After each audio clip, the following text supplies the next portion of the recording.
Esta pandemia ha sacado lo mejor y lo peor de muchos de nosotros. Por un lado, hemos visto a personas que han ayudado a otras en condiciones de hambre, que han provisto de ropa y alimentos, y algunos han ayudado a sus vecinos, surtiéndoles de lo necesario para subsistir. Pero lamentablemente nos hemos encontrado que la pandemia ha dejado cicatrices en muchos hogares, en muchas parejas y familias completas. La situación tan caótica que nos ha tocado vivir sacó a relucir lo más triste, lo más violento y agresivo de algunas personas, y me refiero específicamente a la violencia intrafamiliar, que si bien no es un fenómeno exclusivo de la pandemia, sí se ha incrementado de manera exponencial. Las llamadas de auxilio por violencia intrafamiliar se han incrementado un 12%, con mayor auge sobre las horas de trabajo. Tan solo en Estados Unidos se recibieron 1.6 millones de llamadas relacionadas con esta situación en medio de la pandemia. La tasa de violencia intrafamiliar de primera vez aumentó un 16%. Y es que este encierro y aislamiento obligatorio condujo de manera directa e indirecta al desempleo, al miedo, la ansiedad, el estrés, que por supuesto no son pretextos, pero fueron causales para aumentar esta violencia que de ninguna manera tiene justificación. Lo que sucedió es que el ambiente perfecto para la violencia intrafamiliar encontró su lugar por el hecho de que la pandemia encapsuló a las víctimas en su hogar. Ahora el agresor pudo afectar a su pareja, a su matrimonio y familia de tiempo completo y sin que pudieran salir como anteriormente lo hacían. El control absoluto lo tenían en casa, en tiempo y forma. Lo que antes podría haber sido momentos de calma en ausencia del agresor, ahora ya no había tiempo en que se ausentara. Ahora es o era la agresión de tiempo completo. Quizás escuchamos constantemente en las noticias las pérdidas económicas que han tenido nuestro país debido al encierro, pero no hemos valorado las pérdidas emocionales que ha dejado la pandemia. La violencia intrafamiliar es un fenómeno mundial. Regularmente son las mujeres y los niños quienes son los grupos más vulnerables.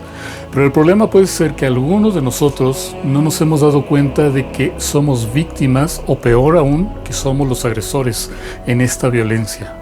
Y es que la violencia intrafamiliar es aquella violencia o agresión que ocurre dentro del hogar y entre los miembros de la familia, que daña la integridad emocional, psicológica, física y hasta sexual de una persona, y que va desde maneras muy sutiles hasta las más aberrantes.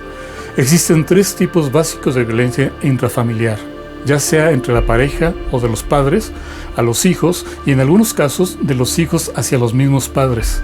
La violencia emocional psicológica comprende desde los maltratos verbales, las humillaciones, se les hace creer a la víctima que no tiene valor alguno, que depende del otro para subsistir, se le amenaza, se le intimida, se desprecia cualquier actividad que haga o a su propia persona sin ningún motivo. Por ejemplo, el miembro de la familia que ni siquiera le llama por su nombre a la otra persona, sino que le pone apodos, que le dice que sin él o sin ella no puede hacer nada, que se queja de la otra persona, de lo que hace y que lo hace todo mal, que lo usa como referencia incluso para hacer chistes, con frases como tú nunca entiendes nada, siempre lo haces todo mal, me tienes harto o harta, no sirves para nada, de verdad no comprendes, ya sabía que lo ibas a hacer mal, eres un estúpido o una estúpida, lo bueno que me tienes a mí, o cualquier tipo de frases sarcásticas. O el hombre que le dice a su pareja, no puedes salir con tus amigas, no te vistas así, estás bien gorda. Otra situación de violencia psicológica es tomar actitudes pasivo-agresivas, donde se le deja de hablar a alguien, se le ignora como si no existiera, y entonces ese silencio se vuelve aún peor, pues la víctima crea interpretaciones erróneas y deprimentes sobre su propia persona y todo aquello que está pasando. Se entra en un juego de ahora te quiero, ahora no. Ahora eres importante, ahora no vales nada. Se usa el silencio y la indiferencia como una forma de castigo que anida rencores y que en realidad reduce o elimina por completo la oportunidad de aclarar las cosas y llegar a un acuerdo para mejorar las relaciones. También está la agresión emocional que se da en los niños, desde el no dejarles llorar, taparles la boca para contener el llanto, el encerrarlos en alguna habitación o dejarlos castigados en el sol, dejarlos sin comer, no proveerles lo necesario o el dar más atención a otras personas o a las pantallas o redes sociales antes que a ellos, o decirles, sé como tu hermano o tu hermana, él o ella se hacen bien esto, O con desprecio decirles, te pareces a tu papá o a tu mamá. O si no te portas bien, te voy a llevar con el Señor. Ya no te quiero, etc. Todo esto va minando la seguridad y la confianza y el valor de la persona agredida y crea problemas psicológicos muy severos que, si no se tratan a tiempo, tarde o temprano salen de la peor manera inimaginable, como lo son bajo desempeño escolar, aislamiento, baja autoestima, alteraciones en su conducta, intentos de suicidio, consumo de alcohol, drogas lícitas e ilícitas, daño o reducción del sentido moral, trastornos del sueño, miedo, ansiedad, estrés. Pensar que la violencia psicológica es menos intrusiva y dañina que los golpes es un error. El problema es que la víctima a veces ni cuenta se da porque el daño no se ve a simple vista, como pudiera ser un moretón o una herida que claramente se puede ver que no cierra y que drena sangre. Debemos tener mucho cuidado en ello y poner atención a lo que nos expresan. En una ocasión, un niño de 9 años le entregó a su mamá una bola de papel sumamente arrugado y le dijo: mamá, cada vez que me regañas y me gritas, mi corazón se siente así.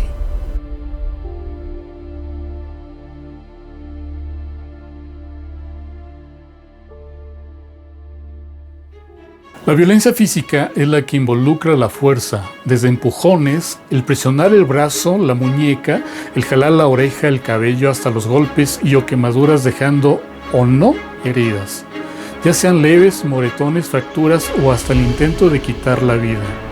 De hecho, durante mucho tiempo se consideró los golpes como una forma permitida de educar.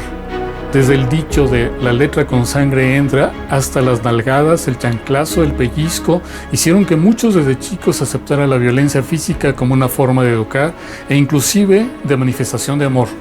Y a consecuencia de ello, todo esto hizo que algunos de nosotros normalizáramos la violencia intrafamiliar. Después de todo, si la violencia la vivimos desde nuestro primer núcleo familiar, ¿por qué no vivirla o replicarla en la familia que ahora he formado? Por supuesto que es una pregunta absurda, pero que inconscientemente y erróneamente se aplica para justificar la violencia que sutilmente podríamos hacer en familia como una forma de educar e incluso de amar. Podríamos incluso ver a señoras pegándole a un niño en la calle y, si queremos intervenir, podríamos escuchar el argumento de no te metas, es mi hijo y se portó mal. O ver a un hombre gritando y pegándole a una mujer y la respuesta sería ¿y a ti qué? No te metas, es mi mujer, como si el vínculo familiar justificara la agresión y la violencia. Por otro lado, el problema de la violencia física es que en ocasiones la víctima es amenazada para que no diga nada. La víctima entonces se cubre la parte afectada de su cuerpo para evitar que le pregunten o vean y así no tener que dar explicación de lo que pasó y el por qué permite esa situación. Asimismo, evita salir o reunirse con amigas o familiares mientras las marcas de la agresión van desapareciendo, e incluso llega a pensar que se merecía la agresión por algo que pudo haber hecho mal. Muchas de las veces no expresa y oculta la situación porque piensa que fue algo pasajero, que en realidad es querida y apreciada y que un día todo va a cambiar, que debe cargar con su cruz y hay que perdonar, y es su familia y la ropa sucia se debe lavar en casa. No importa cuántas veces se repite el ciclo de violencia, pseudoarrepentimiento, luna de miel, tensión y de nuevo la agresión. La violencia sexual es cualquier tipo de violencia que involucra un tipo de abuso sexual, desde una situación de comentarios con insinuaciones sexuales o de miradas lascivas, por ejemplo, desde los padrastros, los tutores o los mismos padres hacia los jóvenes o menores miembros de la familia.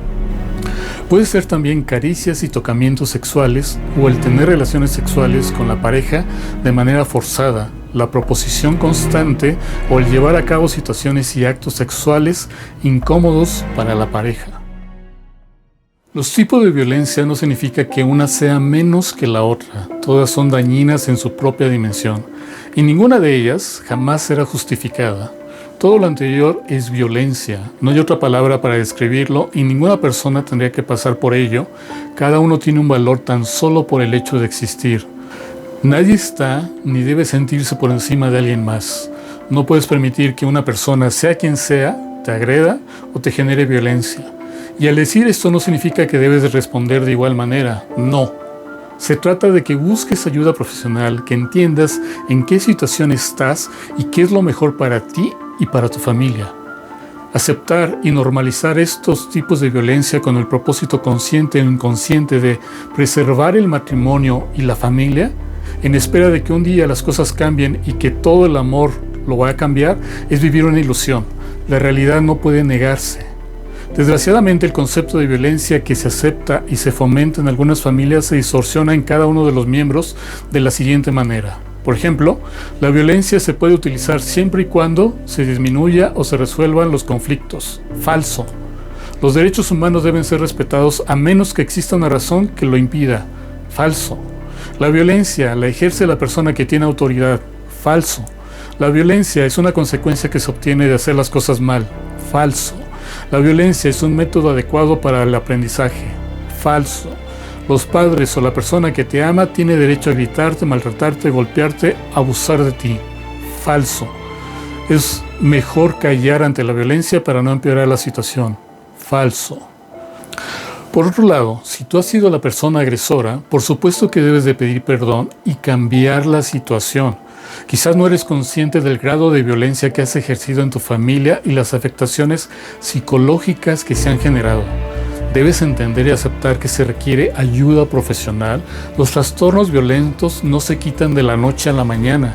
Lleva un proceso cognitivo-conductual que requiere atención y ayuda profesional de manera psicológica.